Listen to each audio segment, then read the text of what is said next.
My name is Wang Tao, and this is the story of how a simple business trip changed the course of my life forever. I often say that I lost a country, but I found something that no government, law, or border can take away from me: true freedom. I was born in Huangshan, a large Chinese city where buildings seem to touch the sky, and the river's lights dance like fallen stars. I grew up with a very common dream: success, stability, and respect. For years, I worked in maritime trade, coordinating shipments between Asia and other continents. My world revolved around deadlines, ports, and contracts. It was a safe, predictable routine, and I believed that was enough. Everything began to change on a business trip to Malaysia. I was staying in a simple hotel near Kuala Lumpur's financial district. One random evening, I sat down to dinner at a small local restaurant. While waiting for my food, I overheard two men speaking Mandarin with a slight accent from Fujian province. I exchanged a smile with them, and we soon began chatting about the weather, the food, work. It seemed like just a chance encounter, but there was something different in their eyes, a peace I couldn't explain. When the conversation ended, the eldest handed me a folded piece of paper and said, almost in secret, "If you want to meet some compatriots who talk about things deeper than everyday life, come on Friday, only if your heart desires." I tucked that note into my pocket, and for 2 days, I couldn't stop thinking about it. Part of me told me to ignore it. After all, I knew how dangerous unofficial meetings could be for a Chinese citizen. But there was something inside me, something silent, that pulled me in that direction. On Friday night, I took a taxi to the address. It was a simple 2-story house with a green wooden door. I knocked 3 times, as the note instructed. A young man opened the door, looked around, and quickly let me in. Inside, about 20 people were gathered, some sitting on cushions, others in folding chairs. In the center, a lit candle illuminated a small table, and the air was filled with the gentle scent of jasmine. Many held old books, which I later discovered were Bibles. The man who had invited me came closer and said in a low voice, "Welcome, brother. Here, we are free." That word, books, echoed inside me. Free from what? Or maybe, free for what? The meeting began with a song. It wasn't patriotic or commercial. The voices joined in a hymn about a love that never failed, a safe haven in the storms, a name above all names. The emotion was so strong that some voices broke. It was as if each note were a whispered prayer against fear. Then came the testimonies. A woman told how, after losing her husband in an accident, she found solace in prayer. A young boy spoke about his gambling addiction that nearly led to his death, until someone introduced him to Jesus. An elderly man with scars on his hands said he spent 12 years in prison because of his faith, and yet, he said, those were the closest years to God he had ever lived. Each story struck me like a silent bolt of lightning. I, who thought I had everything under control, realized the emptiness within me. There, in that small group hidden from the world, I found something I had never felt before, a hope that didn't depend on success, wealth, or security. That night was the beginning of it all. I walked in as a businessman and walked out as someone who finally understood what it means to be truly free. The day I returned to China, everything seemed normal. I walked through the arrivals gate like any other traveler. My face was tired from the trip. In my heart, I felt a desire to get back to my life, even though I knew I was no longer the same man I'd left months earlier. But when I got to the immigration counter, I realized something was wrong. The agent took my passport, examined it for a few seconds, then stared intently at a screen nearby. His face hardened. He typed something. He waited. Without looking up, he said in a neutral tone, "Wait here a moment." I tried to remain calm. "Is there a problem?" I asked, but he didn't answer. He just waved to the side. Within seconds, 2 men approached, dark blue uniforms bearing the distinctive features of the Ministry of State Security. One of them made a short, almost silent gesture. "Come with us." I tried to convince myself it was a misunderstanding, maybe a system error, a routine check.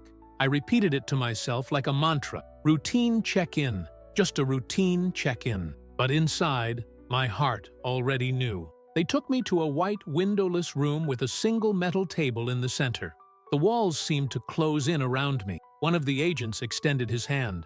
Your phone, your laptop, your luggage. I obeyed. There was no alternative. They rummaged through my suitcase with almost mechanical precision, but their focus was elsewhere. My cell phone. They connected it to a device and began extracting everything. Messages, photos, audio files. I was sweating. I knew what was there. Bible verses I had sent, audio recordings of sermons, photos from the meeting in Malaysia, conversations with fellow believers. The younger agent stared at the screen for a few minutes. Then he looked up at me. His expression wasn't anger. It was disappointment. Have you participated in unauthorized religious gatherings outside the country? He asked directly. I tried to measure my words. I met some compatriots. We talked about faith. You know that it is forbidden to participate in foreign religious organizations without state approval? He said. I was only invited to a meeting. I didn't know that. He interrupted me, pointing to something on the screen. It's all here. Messages exchanged with members of underground churches. Audio recordings about bringing the gospel back home. What does this mean? My mind was spinning. Every word I said could be used against me. And yet, deep down, I knew I couldn't lie. Not anymore. It means I want to live my faith. That's all. There was a silence. Thick. Uncomfortable. The other agent, who hadn't said a word until then, leaned forward slightly. His voice was cool, controlled. What you call faith, we call collaboration with foreign ideologies. What you call life, we call social destabilization. I felt the ground slip away. It wasn't a mistake. It wasn't a system error. It was real. It was serious. I haven't done anything wrong, I whispered. I'm just looking for peace. His answer was like a sentence. Peace is built through obedience, not through rebellion disguised as spirituality. Without another word, he pulled out a pair of handcuffs. The cold metal squeezed my wrists. They led me through underground corridors of the airport, paths I never knew existed. We passed automatic doors, empty rooms, cameras in every corner. It was like entering a world hidden beneath the surface of reality. Finally, we emerged through a side exit and got into a black car with no license plates. There, in the back seat, with my hands clasped and my gaze lost, I began to understand that my faith would come at a price. But even in that moment of uncertainty and fear, something inside me remained firm. I was not alone. They put me in the back seat of a car with tinted windows. I couldn't see anything outside. I had no idea where they were taking me. During the ride, I tried to pray, but my mind was jumbled. No sentence would form. Only a desperate cry echoed inside me like a choked whisper. Jesus, help. Jesus, don't leave me. That's all I got.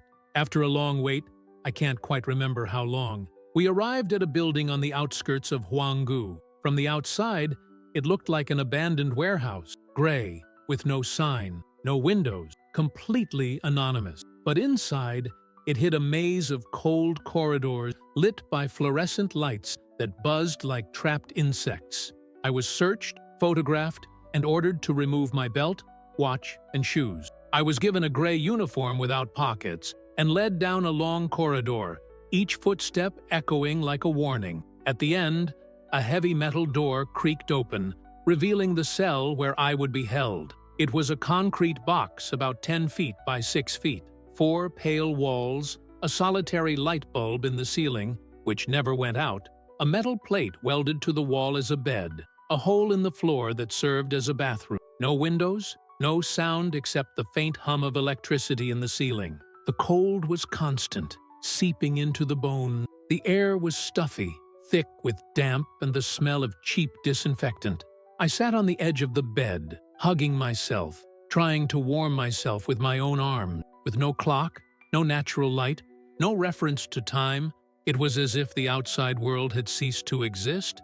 Days, or maybe hours passed, I don't know. That constant white light transformed time into something abstract, impossible to measure. My mind began to confuse what was real and what was memory. Then, suddenly, the door opened. 2 guards escorted me to an interrogation. Sitting behind a desk was the same older officer who had arrested me at the airport. He looked at me with the same neutral expression. "Sit down," he ordered. My legs were shaking. I obeyed. The first questions were formal. Name, profession, hometown. But soon came the others. more pointed. Who are the people you met in Malaysia? I don't know their full surnames, just their first names? That's a lie. He turned the computer screen toward me. These are the contacts saved on your phone. Who's Pastor Chen? Who's Sister Liu? They are friends, people who helped me when I was far from home. They prayed with me. They listened to me. They didn't do any harm. And you promised them you would take the message back to China, didn't you? It says here, take the gospel home. What does that mean, Wang Tao? I was silent for a moment, my voice barely above a whisper. It means I want to live my faith. That's all. The silence in the room weighed like lead. Then, with his open hand, he slammed his fist down on the table. The sound reverberated like an explosion. There's no such thing as peaceful faith here. There's a law, and you broke it by collaborating with illegal and foreign religious organizations. He pulled out a sheet of paper and pushed it to my side. Sign this statement. It's all there. You admit to committing an ideological crime and promise to abandon any unauthorized religious practice. Simple.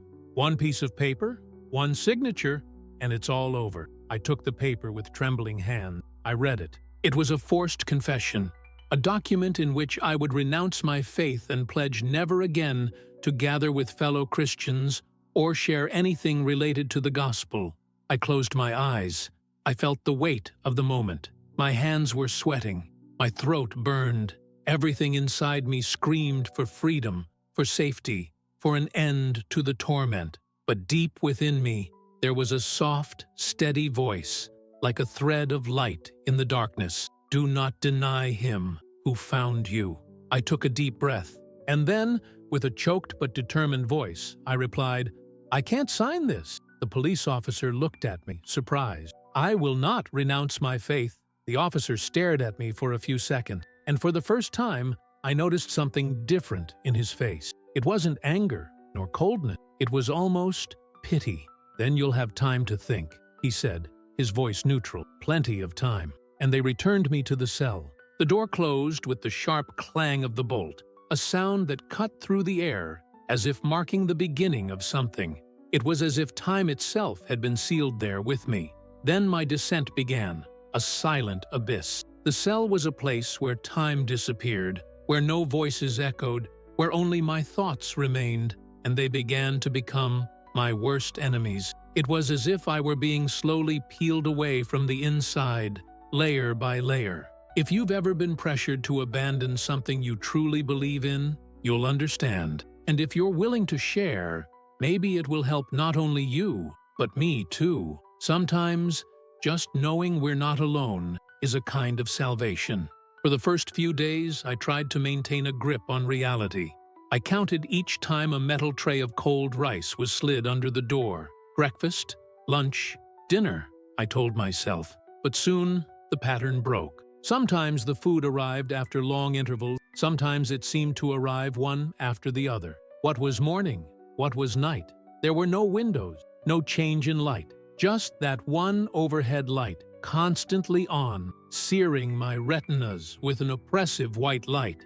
I tried to cover my face with my arm, but the metal sheet I was sleeping on was unforgiving. The cold was constant, biting. My body trembled.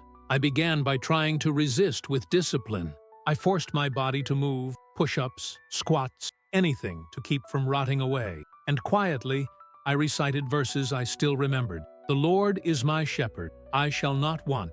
He makes me lie down in green pasture. But time, or the lack of it, was a relentless enemy. As the days, or weeks perhaps, passed, everything began to dissolve. The tray always arrived the same, cold rice, sometimes with a piece of boiled glue, sometimes just rice. The water came in an old plastic cup, lukewarm, tasting of chlorine. They never gave me cutlery.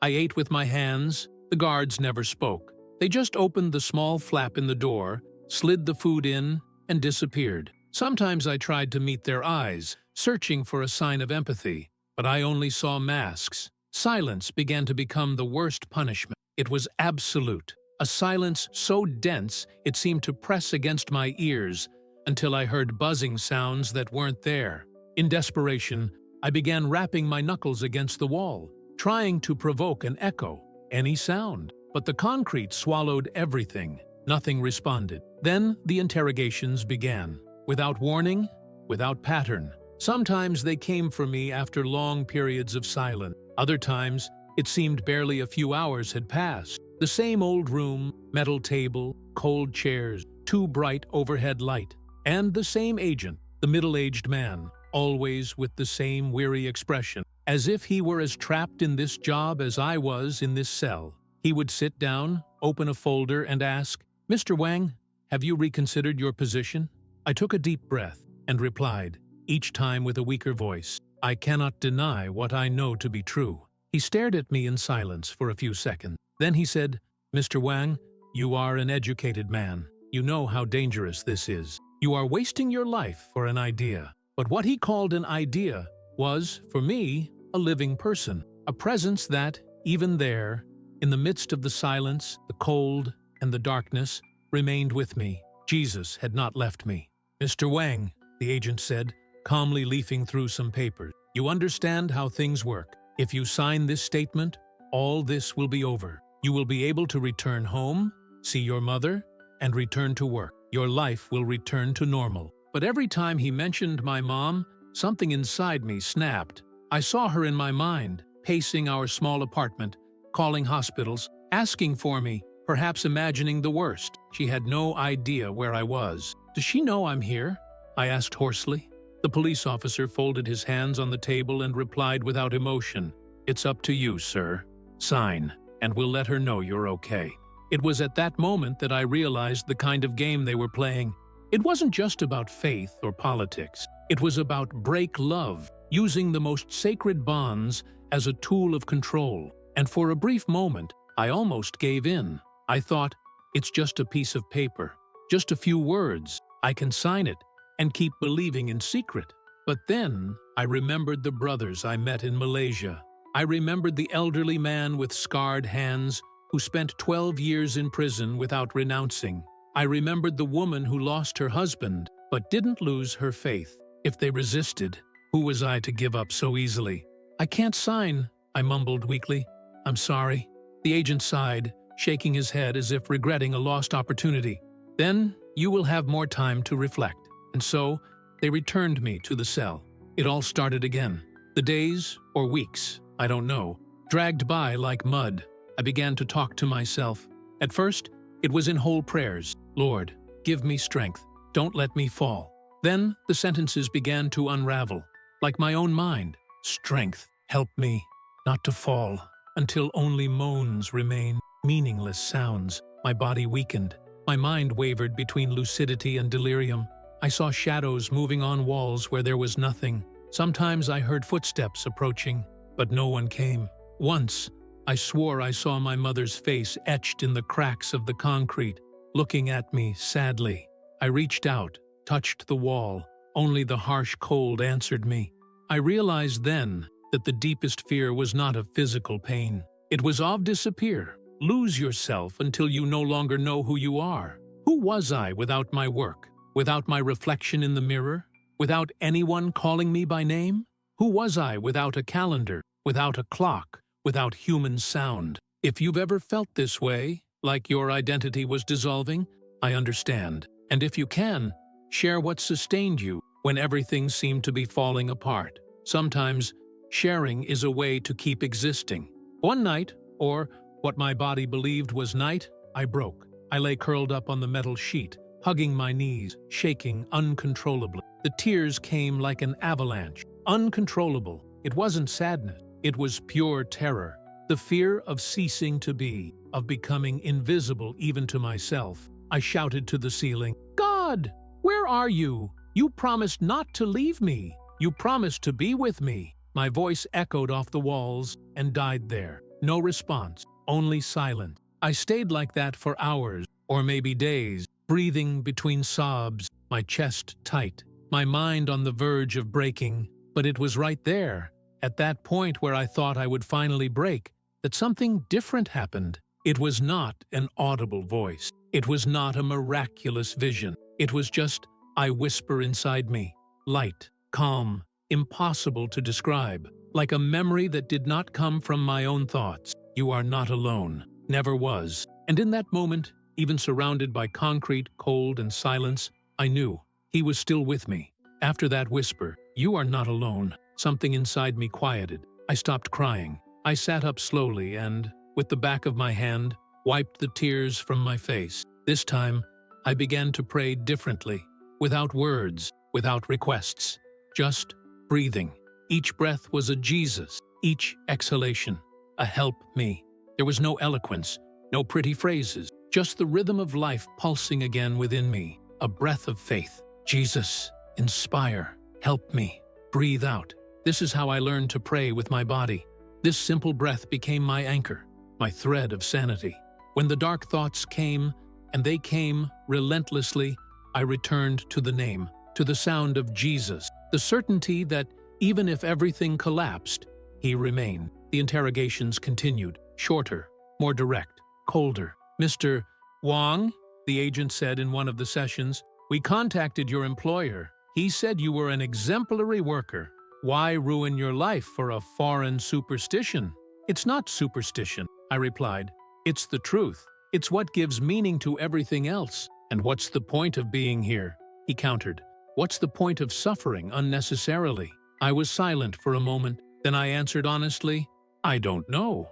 But I know that if I renounce what I have found, I will be renouncing myself." The police officer closed the folder slowly. He looked at me for a long moment before saying, in an almost tired tone, "You are a fool, perhaps a noble fool, but still a fool." And he sent me back to the cell. That night, or day, I couldn't tell the difference anymore.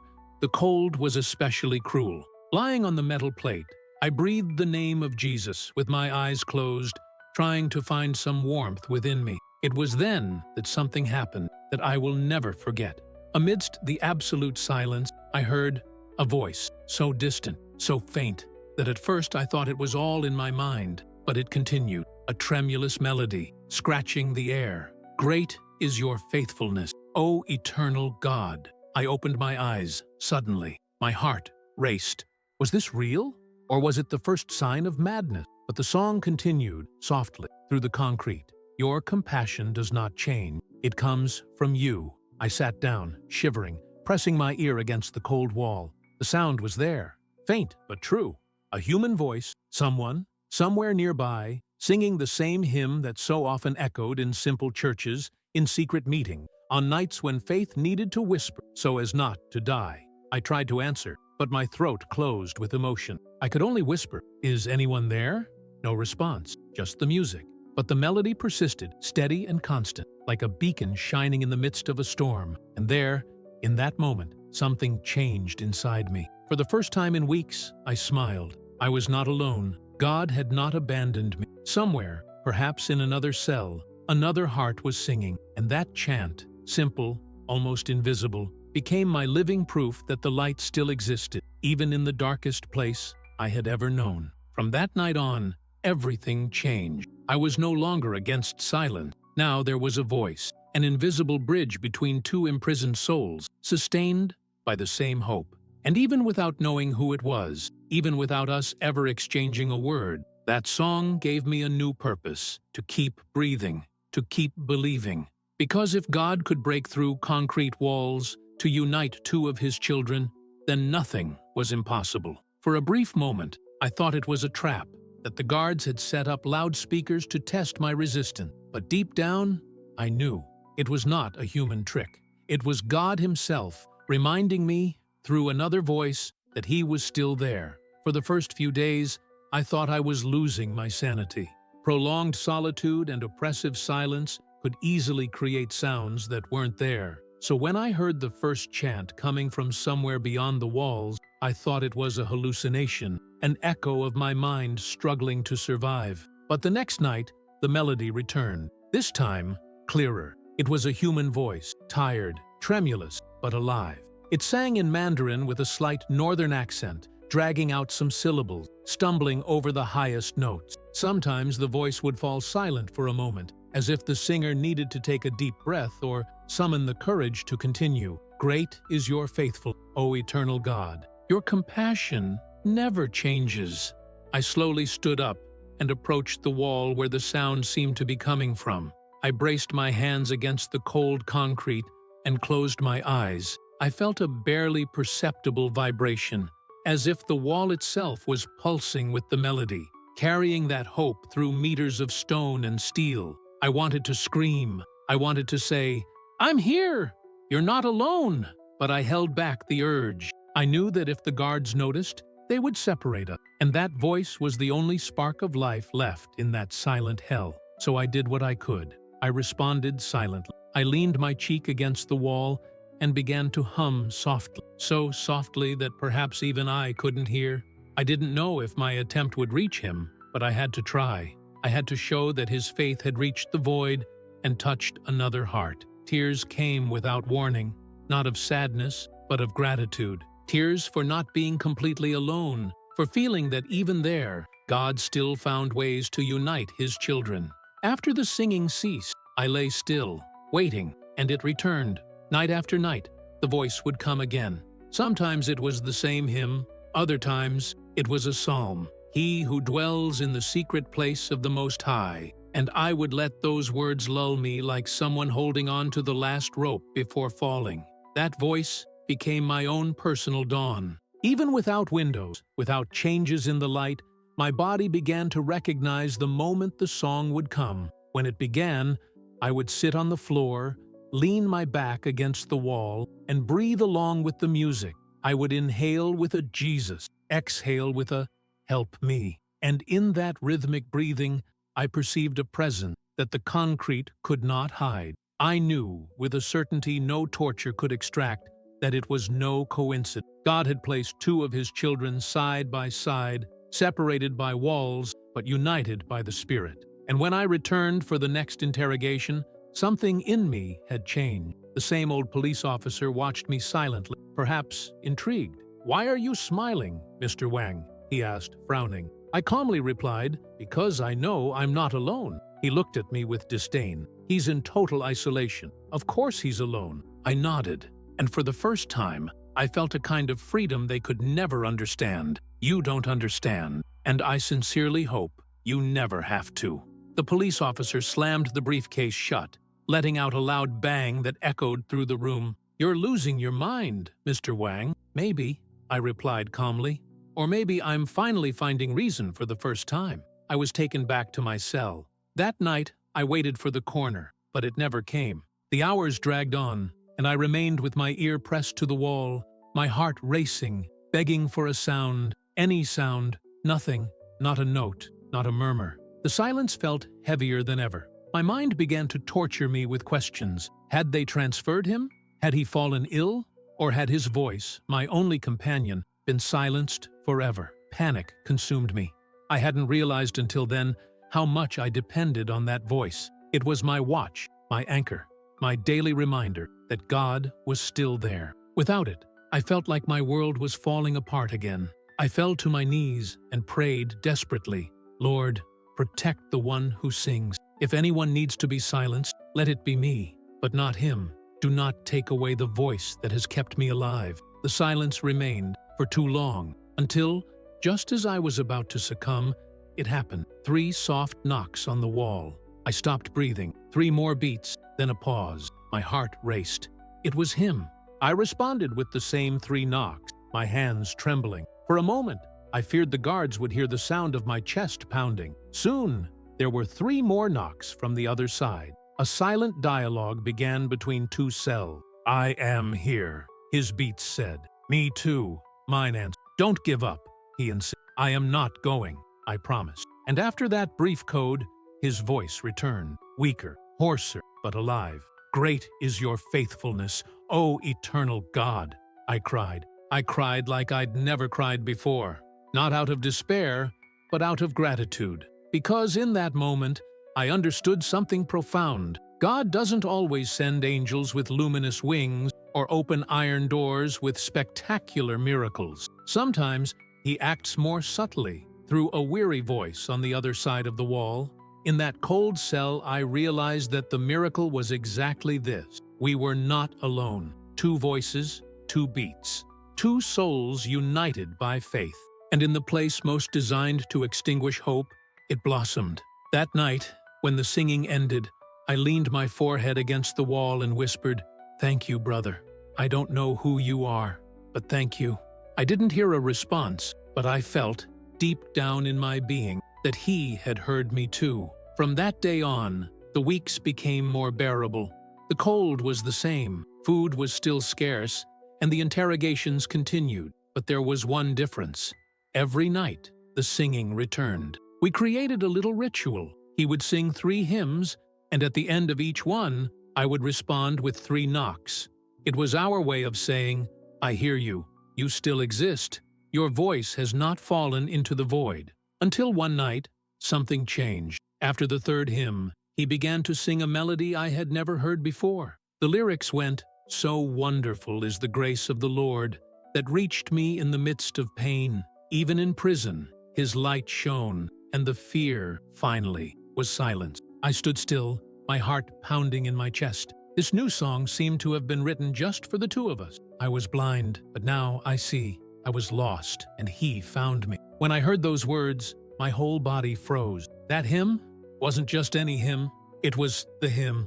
The first I heard in Malaysia, the night I met Jesus. The same one that echoed as the brothers welcomed me with hugs and tears, as a flickering candle illuminated the small room, and for the first time in decades, I felt something break inside me. As the voice on the other side sang, memories washed over me like a river. I saw again that simple group, sitting in a circle, with worn Bibles and eyes full of faith. I remembered the inexplicable peace that enveloped me when I first prayed and realized that something inside me had changed forever. And there, in that cold, windowless cell, I felt that same peace, pure, unchanging, alive. It made no sense. I was trapped, exhausted, physically destroyed. But what God had given me in Kuala Lumpur didn't depend on walls or circumstances. It was a freedom that couldn't be revoked by any government. No regime could control it. No isolation could erase it. When the singing stopped, I touched the wall and knocked 3 times, our silent way of saying, "I heard." Then, without thinking, I spoke out loud, unafraid of anyone who might overhear. God is faithful, always has been, always will be. For a few seconds, I only heard the hum of the light. Then, from the other side, almost like a whisper, came the answer, "It always has been." That was the only conversation we had. A single word, but enough to make me understand everything. I didn't know if I would ever see the face of that voice again. Maybe never. Maybe our names would remain a mystery. But in that moment, I understood that God had crossed our paths for a purpose, and that somehow he hadn't yet finished what he started between those walls. Time passed. Days, maybe months. There was no way of knowing. Until one unexpected morning, the routine was broken. The door suddenly opened, and a guard said, in a dry tone, "Gather your belongings." I looked around and realized how ironic this order was. I had no belongings, just my gray uniform and the faith I had left. They returned my original clothes, wrinkled and musty smelling. My phone was dead, and my passport bore a red stamp with words that hurt more than handcuffs. Restricted, prohibited from leaving the country. Before releasing me, the same interrogation agent handed me a stack of paper. "You must report weekly to this address. You are prohibited from moving without authorization. And above all, you may not participate in any religious activity. If you violate any of these rules, you will be returned here. Understood?" I nodded. My voice was too weak to respond. I signed the documents with trembling hands and felt that, finally, I was free. That all I had to do was walk through those doors and breathe fresh air again. But as they escorted me out, a young guard approached and whispered something in the lead officer's ear. The man frowned thoughtfully, then gave me an unreadable look. "Another prisoner asked to see you," he said finally. My heart stopped for a second. "Who?" I asked, barely recognizing my own voice. Inside me, something whispered what I was already afraid to believe. Could it be him? "A prisoner," the guard explained, looking at me reluctantly. "He insists on speaking to you. He said he was in the cell next door. I don't understand why, but he's been persistent." 5 minutes, no more. My heart raced. The cell next door? For a moment, I couldn't breathe properly. I followed the guard down a different corridor, brighter, cleaner. The new, white lights blinded me for a few seconds. I, accustomed to the constant dimness, blinked non-stop, trying to adjust to the brightness. We walked into a small, windowless room with a metal table and 2 chairs. The walls were the same lifeless gray I'd seen for months, but the space seemed to carry a different kind of weight, as if it knew what was about to happen. "Wait here," the guard ordered. I sat down. My hands were shaking. I tried to think of what I would say. How could I thank someone who, without knowing me, sustained my faith when I no longer believed in myself? The doorknob turned. The door opened. A thin man entered, wearing the same gray uniform I'd just returned. He was around 40, with graying hair at the temples and sunken eyes marked by lack of sleep and hope. He walked slowly, as if learning to exist again. There were sores on his lips and a tired look, but when our eyes met, everything made sense. He stopped, motionless, and a smile formed through his tears. I was the one singing," he said, his voice breaking. I didn't know if anyone could hear me. My legs felt weak. I held on to the table to keep from falling. The words stuck in my throat. All I could do was cry with relief, with recognition, with gratitude. "I listened to you," I finally managed to whisper. "Every night. Your voice saved me." Then, as if drawn by something greater than ourselves, we drew closer. We embraced right there, in the middle of that cold room, 2 strangers who knew each other better than blood brothers. We were exhausted, thin, trembling, but alive, and in that embrace, everything we had endured finally found meaning. The guards watched us from the other side of the fence, impassive, but they didn't interrupt us. It was as if even they sensed something sacred was happening there. "My name is Chen Hai," he said, still holding my shoulders tightly. "I'm from Harbin. I've been here for 8 months. "Huanggao?" I replied, my voice breaking. "Wang Shou," he nodded, with a tired half-smile. 3 months, he murmured. "You stayed 3 months. 3 months. Seemed like 90 years. We sat, side by side, so close that our knees touched. Chen Hai took my hands in his, cold, bony ones, and began speaking quickly, as if fearing time would run out at any moment. "There was one night, after a terrible interrogation, I thought I couldn't take it anymore. I thought about giving up, about signing any paper just to get it over with. Then I remembered a hymn my mother used to sing when I was a boy. I decided to sing it. I thought, if I'm going to give in, let me give in lovingly." He stopped, took a deep breath, his eyes welling up. I didn't expect anyone to hear me, but when I finished, I heard 3 knocks on the wall. I thought I was imagining it, but the next night, I sang again, and the knocks came back. He smiled, and this time, the smile was full of tears. That's when I realized I wasn't alone. And in that instant, I knew God had answered my most desperate prayer. I remembered what I had prayed for so many nights before, almost without hope.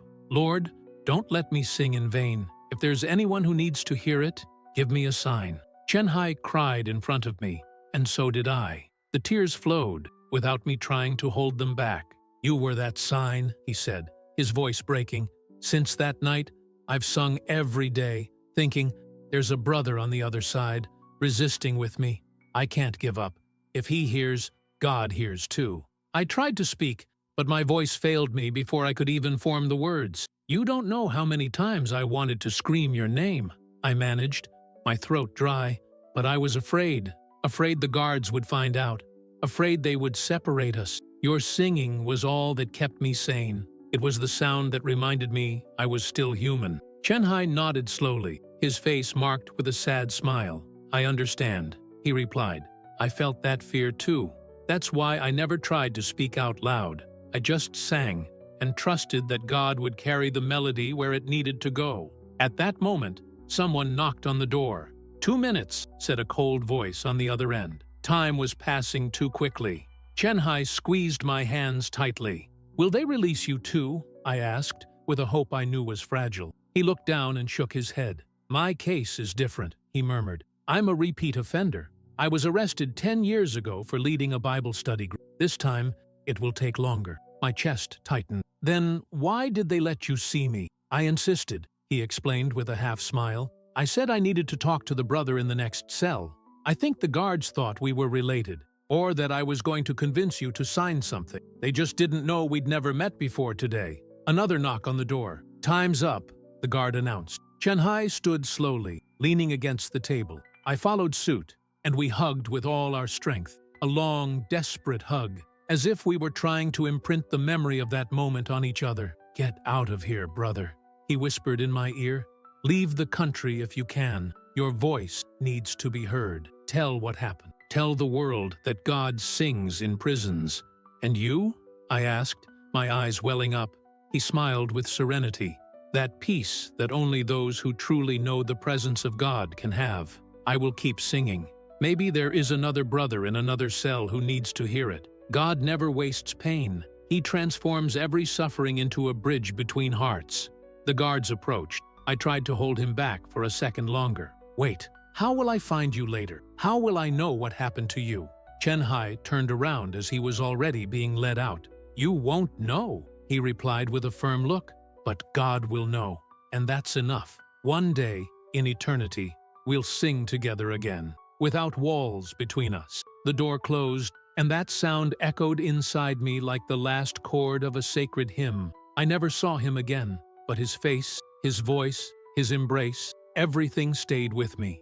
He was living proof that God can transform the most cruel loneliness into communion, even between two prisoners separated by concrete and iron. When I finally left the detention cell, my legs trembled. Half of me celebrated freedom. The other half wept for Chen-hai, who had been left behind, singing to another brother who might still be waiting to hear. The sunlight hit me like a punch. I had forgotten the warmth of the sun, the touch of the wind, the smell of the outside world. I walked the streets of Huangshu like a ghost come back to life, experiencing everything for the first time. And there, with my heart beating between pain and hope, I understood my mission. I could not remain silent. I needed to tell, because Chen-hai was right. God sings in prison, and the world needs to hear this song. When I first stepped outside, everything seemed overwhelming. The colors were too bright, the sounds too loud, the world too big.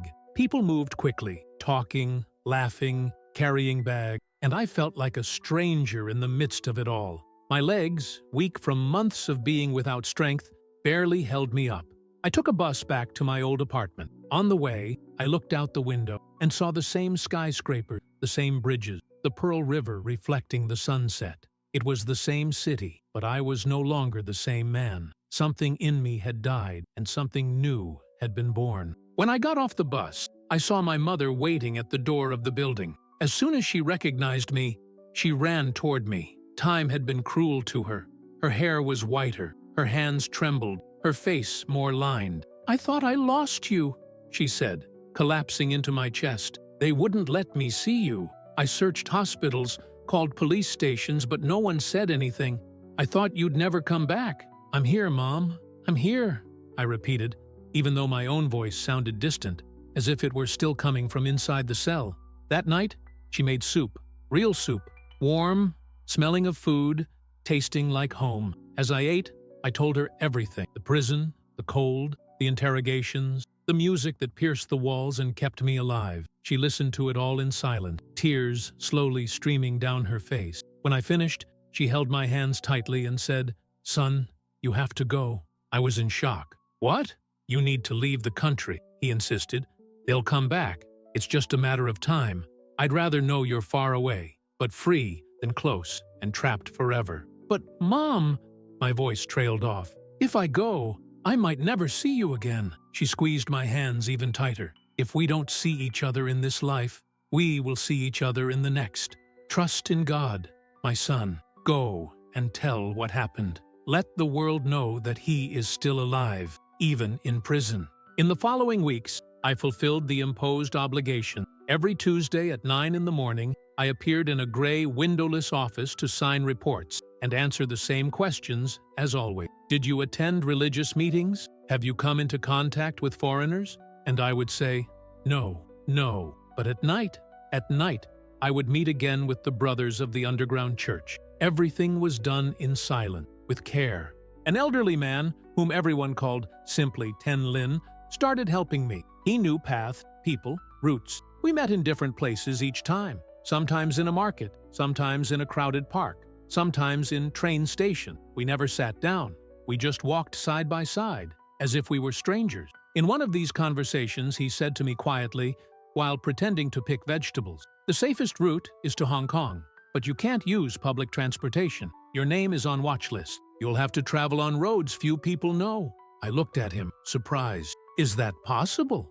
Uncle Lin smiled, tired, but with faith in his eyes. "With God, everything is possible, and there are still brothers willing to risk everything for a greater purpose." He then explained the plan to me. I would travel at night, in unmarked vehicles, along rural routes away from the cameras, and from a small fishing village near the border. I would cross the sea by boat to Hong Kong waters. There, humanitarian groups would help me apply for asylum, and, who knows, start over. When I asked when, I felt the weight of time pressing down on my chest. With each passing day, the risk only grew greater. I returned home with a sinking feeling in my stomach, knowing I would soon have to tell my mother it was time to go. But, as mothers do, she already knew, even before I spoke. "When are you leaving?" she asked me, calmly pouring the tea. "In 3 days," I replied softly, almost in disbelief. She just nodded, slowly, as if accepting a truth too difficult to argue. "Okay, that's what needs to be done," she said simply. The morning I left, rain fell gently on the streets of Huangzhou, which glistened in the dim sunlight. My mother packed me a small suitcase with clothes, some saved money, and a photo of us from when I was a child. "So you don't forget where you came from," she said, her voice breaking. We hugged at the door. She didn't cry. Her strength seemed greater than mine, even greater than what I had shown in that cold prison. "May God be with you," he whispered. "When you arrive, write me just one line, just so I know you're alive," I promised her. And she held my face between her hands, looking straight into my eyes. "And tell the story of Chen Bai. Let the world know that there are men singing in prisons. Let no one forget them," I promised, with a heavy heart. At 3 a.m., Uncle Lin picked me up in an old pickup truck. There were 2 other brothers with us, also fleeing for similar reasons. We didn't exchange names. It was safer that way. We traveled hidden roads, stopping at homes where other brothers offered us food and water without asking questions. They just silently prayed for us. On the second day, as night was falling, we arrived at a fishing village. The air smelled of salt, and the sound of the sea roared in the darkness. Uncle Lin led us to an abandoned pier, where an old boat with a rusted hull awaited us. The captain, a man of few words, ordered us to board quickly. "We have 3 hours of favorable tide." The engine roared, and we pulled away from the shore under a starless sky. The sea was rough, the waves crashed against the hull, and I held on tight, praying, "Jesus, take us to the other side." Halfway through the crossing, we saw a coastal patrol boat approaching.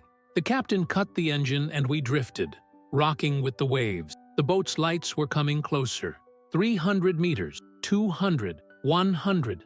My heart almost jumped out of my chest. But suddenly, the vessel turned in another direction and disappeared into the darkness. The captain waited a few more minutes and then restarted the engine. "Someone is watching over you," he murmured softly. I knew exactly who it was. Every like, every share helps this story reach those who need to hear it most. Before dawn, we reached the waters of Hong Kong, where a young woman was waiting for us with a Bible under her arm. "Welcome, brothers. You are safe now," she said. With the support of human rights organizations, I obtained temporary documents and, a week later, boarded a flight to Singapore. As the plane took off and the lights of China faded, I felt a mixture of relief and overwhelming sadness. I was leaving my country, my mother, my language. But I carried with me something no one could take away: the certainty that God is faithful, even in the darkest places, and the mission Chen Bai entrusted to me, to tell that, there in the prisons, God is singing with his children, and the world needs to hear that song. I arrived in Singapore with a borrowed suitcase and $50 in my pocket, nothing more. A local church welcomed me like family. They gave me a place to sleep, hot food, and most importantly, a listening ear. They helped me begin the asylum process. It was a long road, full of forms and interviews, but for the first time in a long time, I felt like I was on a path to freedom. While I waited for a response, I began to tell my story. At first, only in small church gatherings with a few brothers and sisters. Then, at Sunday service. One day, someone recorded my testimony and posted it online. I wasn't expecting anything, but within a few days, it spread throughout the Chinese-speaking Christian community. Suddenly, my inbox was full. Hundreds of people were writing to me, persecuted brothers and sisters, families who had lost loved ones, believers who were on the verge of giving up because the pain seemed too great. To each of them, I told the same story. The story of the song in the shadows, of the brother whose voice pierced concrete walls, to remind me that God never abandons his own. And that is what I repeat to this day. God turns prisons into bridges, and in the cruelest silence, he builds the deepest communion. Today, I live in Singapore as a permanent exile. My Chinese passport is still stamped restricted. I can't go back. I'll probably never hug my mother again. But my voice is free, and every day I use that freedom to fulfill the promise I made, to tell the world that God sings in prisons. Sometimes I wake up in the middle of the night, and for a moment, I forget where I am. I look for the light that never goes out, the cold metal of the wall. The memory is still vivid. But then, I take a deep breath and remember, I am free. And, as I did in my cell, I begin to sing. Today, I live in a small apartment in the Geylang district. From my window, I see a city pulsating with people from all over the world. Malaysian, Indians, Chinese, Filipinos. Singapore is a mosaic of culture, and I feel part of something bigger. I work as a Mandarin teacher for the children of expats. It's simple, but dignified. At night, I visit churches and communities telling my story, sometimes to 10 people, other times to hundreds. And every time I tell it, I relive it all. The cold, the sound of chains, Chen Bai's voice. People cry, not because they pity, but because they realize this story is theirs too. Because everyone, at some point, has been trapped in their own cells of fear, of pain, of loneliness. And when they hear that a voice has penetrated walls to reach me, they understand that God can also penetrate their barriers. Since my testimony spread, I've received thousands of messages from brothers and sisters in North Korea, Iran, and Afghanistan, from people who had lost their faith and found it again after hearing what God did, from pastors who use my testimony to encourage their churches. I always say, when you share this story, you are not just spreading word, you're telling someone in their own darkness that they're not alone. And sometimes that changes everything. But among all the messages I received, one in particular left a deep impression on me. It arrived 6 months ago. It was from a woman named Lin Jia. She wrote, "Mr. Wang, I saw your testimony and recognized the story you told. I am Chen Bai's wife. A few months ago, I received a message that broke my heart. It was from a woman named Lin Jia. She began by saying, 'Mr. Wang, I saw your testimony online and recognized the story. I am Chen Bai's wife.' My whole body went cold. I read and reread that sentence as if the letters could change. My husband wrote me a letter from prison about a year ago. He mentioned meeting a brother named Wang Tao. He said, 'You were the reason he kept singing. I want you to know that Chen Bai is no longer with us. He passed away 4 months ago due to health complications in prison.' Before he left, he wrote a final letter asking that if I ever saw him, I tell him this: 'Tell Wang Tao to keep singing. I will keep singing from heaven, and one day, up there, we will sing together, without walls separating us.' When I finished reading, I cried for hours. I cried for him, for his wife, for his children who would grow up without their father. I cried for the injustice, for seeing such a faithful man lose his life simply for loving and worshiping God. But, between the tears, something else welled up inside me. Gratitude, because Chen Bai didn't lose his life. He gave it up. He chose to sing until the end, even when the cost was everything. And that song, born of pain, crossed walls and reached far beyond prison. It saved not just one desperate man in a cell, but thousands of people who today hear this story and find hope again. Since then, every time I share my testimony, I say his name out loud, Chen Bai, de Harbin, so that the world knows that he existed, that he sang, that his voice echoes to this day. May no one forget him.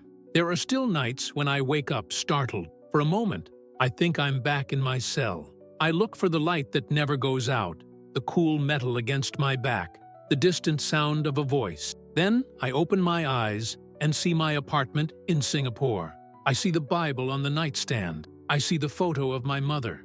And I remember I'm free. And it's in these moments that I do what I did in prison. I kneel beside my bed, close my eyes, and begin to sing, "Great is your faithfulness, O eternal God. Your compassion does not change. Your mercy is new every morning. Great is the Lord, your faithfulness." And as I sing, I can almost hear another voice accompanying me, faint but real. It's as if the walls vibrate again, and for a brief moment, the entire sky sings with me. When people ask me if it was worth it, if I regret having known Christ, if I would trade it all for an easier life, the answer comes without hesitation. It was worth it.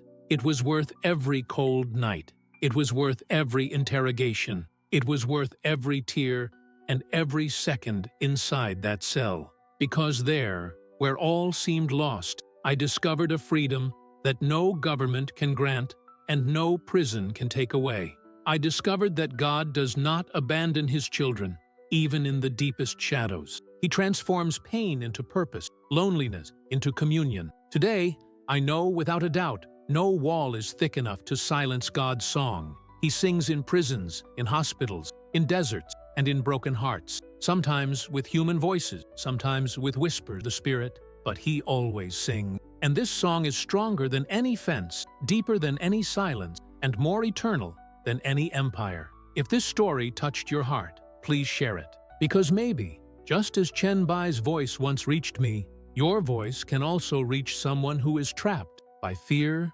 pain, or loneliness, and remind them that we are never, ever alone.